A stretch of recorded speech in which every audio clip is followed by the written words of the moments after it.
Let's talk about finding high quality, high ticket coaching leads through Facebook ads in 2024. Because despite what you may think, it is absolutely possible to make this happen when you know what you're doing and when you're doing things in the right way. Now, I've been using Facebook ads literally since I launched my business in 2016. Like, I was one of those people that from the very beginning, I was like, how do I get in front of more people from the get-go? How do I get in front of my ideal audience? And I started running ads from the first day. And I have so many lessons and so many things that I can share and talk about, like what's needed for you to be able to attract these high quality leads, because the market has changed a lot. Facebook ads have dramatically changed in the last few years, especially after 2020.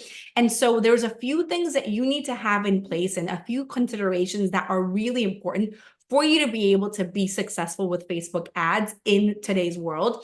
And I also want to share with you some of the things that have happened in my own business, what actually happened literally last month as well, and is one of the biggest lessons that I've learned in terms of Facebook ads over the years. So that being said, I want to begin with walking you through a little bit of what my own journey has been like running Facebook ads since, like I said, 2016. I launched my business online in 2016, and the very first thing that I did was I started running ads. I had joined a program that taught us how to run ads to an automated webinar, and I thought that I was going to become a millionaire by Monday. And, I spent a bunch of money on ads, and I did not get results in the beginning. And it took me a while. It took me a good solid, I would say about 6 or 8 months with running ads before I actually started getting results through my marketing and the things that I was doing. And a lot of that had to do with my webinar, which wasn't that good, and my messaging, which wasn't that good. I mean, it was okay. It was fine, but it is, there was a lot of things that were lacking in it. But I was still in the beginning phases of my business right there. And so from then on, like 2017, ads were like fire. It was amazing running ads. Facebook was working really well. It was very cheap, meaning like you could get pretty decent quality leads booked in and calls booked in from that through Facebook ads, because they had so much, I mean, you didn't have as much competition, obviously, as you have today. But then on top of that, they had a lot of different features and interests and all of these different things that really made it easy for you to pinpoint exactly who your ideal audience was and who to exclude and who to bring in and all the different things. And so therefore, I was getting great results from it, and I was getting calls booked pretty consistently. But then, 2020 happened. And if you've been online long enough and you know what happened, there was a massive change with Facebook and Apple specifically that basically really transformed Facebook ads for everybody. And so they removed a lot of interest. There was a lot of different changes on the inside that happened that made it really difficult for you to be able to find high quality leads through Facebook. It was very hard. And so I spent a year where I spent money or invested money on ads during the whole year, basically, and I was barely getting good leads from that. This is why, by the way, I really think that it is crucial for you to not put all your eggs in one basket. And therefore, I was able to really have success in my business because of my organic marketing efforts and all the things that I was doing like on the side. So that, I mean, on the side in terms of my business, right, of like generating leads. So that was really helpful. But, from then, it's become a little bit harder. And I feel like I see people really struggling with ads and not really having a lot of clarity around what they need to do.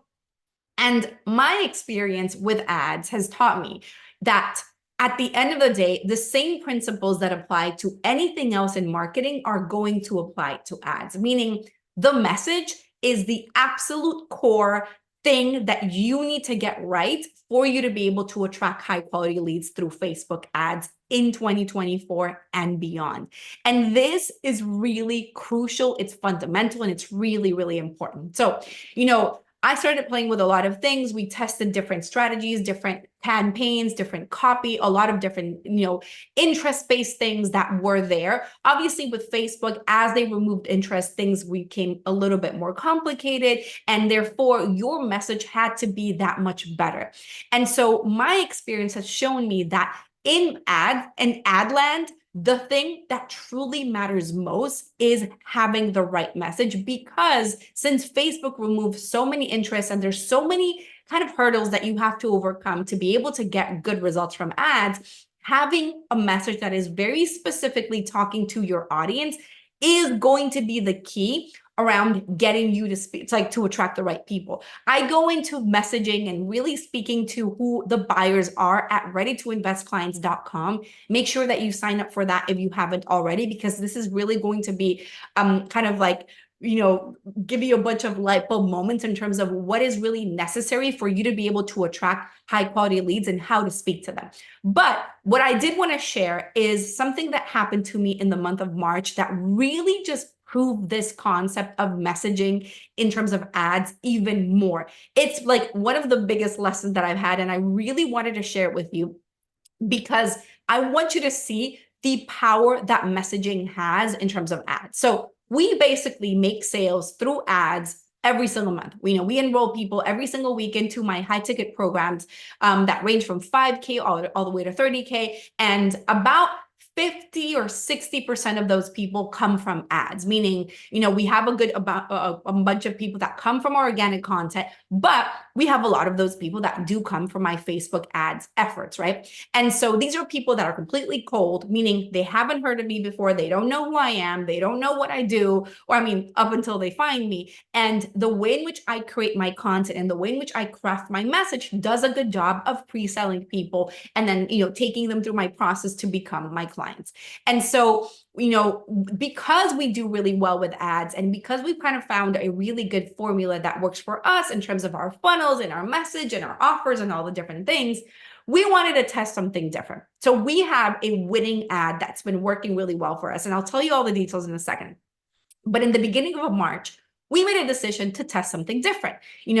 Fortunately, and this is something that I highly recommend for you if you're running ads, we track everything. So if I make a change on the landing page, I track it. If I make a change on my emails, I track it. And I added a new email here. I did this change here. I did that thing there. So everything that I do, I track it on a spreadsheet so that I can go back and see exactly what happened if something is off or something isn't working or something breaks, let's call it like that.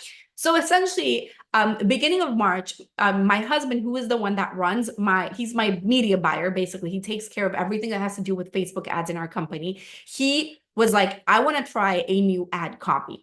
And so he wrote a new ad copy for me that was really, really good. I felt like it was perfect. And so we launched it, and when we launched it, it performed incredibly well. So we had an extremely high click-through rate. People were clicking it. People were loving it. People were commenting on it. It was performing like better than any of our other ads had ever been performing. So we were like, okay, this is working well. The conversion rate for the landing page that first week was extremely high. We were like, let's turn off our old ads and let's run with the new.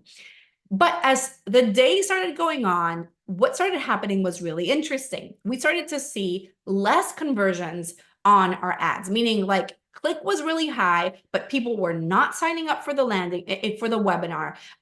They were not watching the webinar, and they were not booking calls. And we could not figure out what was going on because the ads were on paper on the front end performing really well, but our attendance rate started going down. To give you an example, usually we have about 60 or 70% of the people that sign up for the webinar watch the webinar. That's a really high number.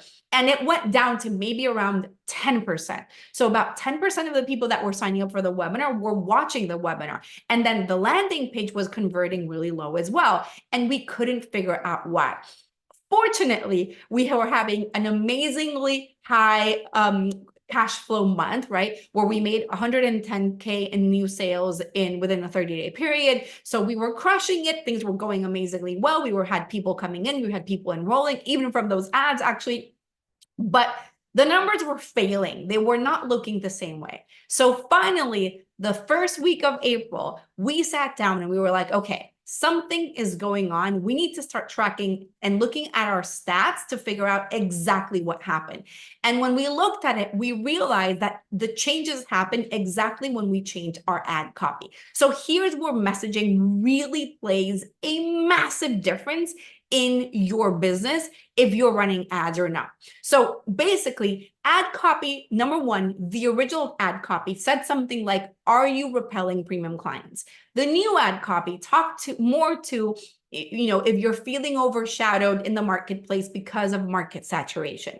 So when I started to really analyze from a messaging perspective, and mind you, this is what I do. This is my specialty. I live, breathe, like all the things messaging. Like this is my day to day, right? When I started to really analyze and think about what are the implications behind each of these two messages, I realized that the behaviors of the audience were very clearly explained through what I was saying. So if I'm saying, are you repelling premium clients? I'm implying that you're doing something to repel them.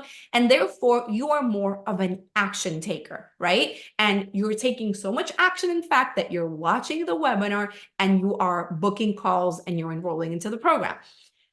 New copy, you're overshadowed by market saturation. These are people that are not necessarily taking action because they're afraid of market saturation and therefore they're not moving forward. They're not taking action. They're not watching their webinar. They're not booking calls and not necessarily enrolling. So when I kind of sat down to analyze from a messaging perspective what I was doing wrong, it was mind-blowing to me because it was very clear exactly the reason why we were not generating the same amount of calls booked as we typically do in our business, and we were not making the same amount of sales from ads as we typically do in our business. So we shifted things back up. First week of April, we were like, let's turn these ads off. Let's turn the other ads on again and see what happens. Immediately, attendance rate goes up, calls go up, people enrolling, like all of the things immediately.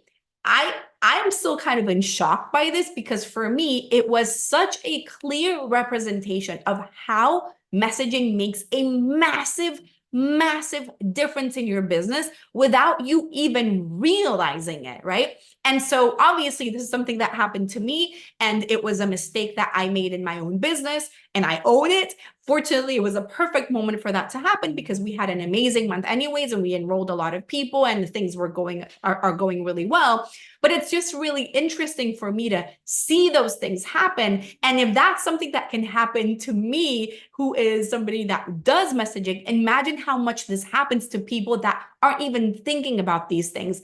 I see these mistakes happening so very often. Obviously, when you're looking at somebody else, sometimes it's easier than when you look at your own business, right? I mean, mind you, this is 1 month of that quote unquote mistake versus years of us nailing this and getting this right and knowing what we're doing, right? This is what happens when you're testing.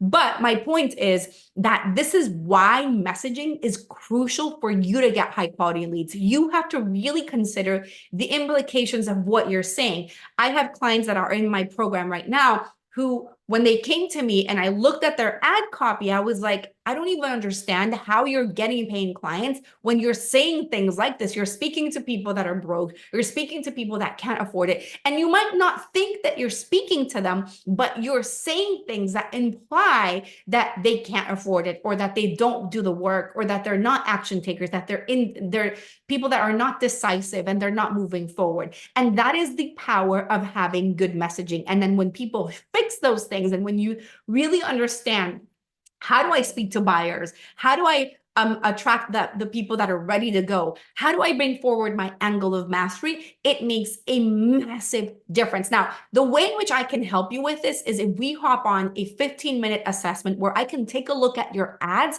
and tell you, are you speaking to the right audience or are you speaking to the wrong audience?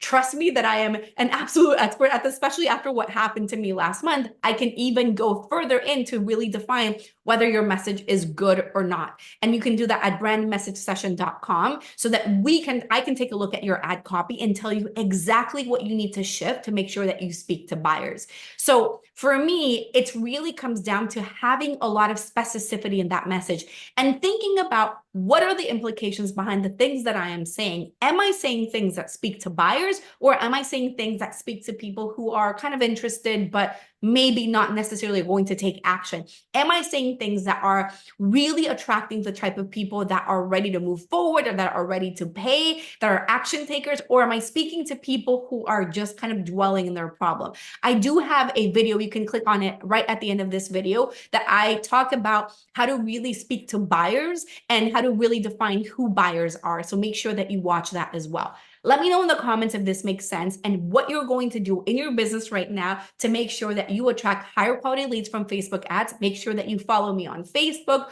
on Apple Podcasts, Spotify, YouTube, and everywhere else. And I'll see you next week. Bye.